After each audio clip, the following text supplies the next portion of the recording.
In today's video, I'm going to show you how to use email templates in Microsoft Outlook. This method is perfect if you send similar emails repeatedly and want to save time by using pre-written templates instead of typing the same message over and over. Whether you're responding to common inquiries, sending follow-ups, or managing customer communications, email templates can dramatically speed up your workflow. If this video helps, make sure to hit that like and subscribe button. Alright, let's get started. First, log into your Outlook account. Open your web browser and navigate to outlook.com, or if you're using the desktop application, simply launch Microsoft Outlook and sign in with your credentials.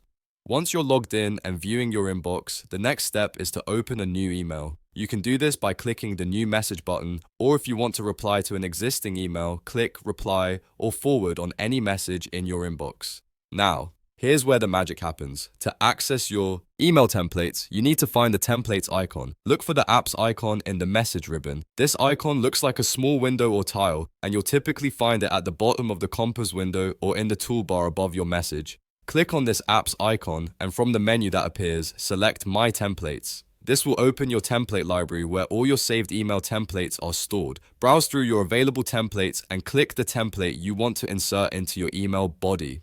The template content will automatically populate into your message, including any pre-written text, formatting, or placeholders you've set up. Now, it's time to customize your email. Even though the template provides the foundation, you'll want to personalize it for your specific recipient. Update the recipients in the To field with the appropriate email addresses.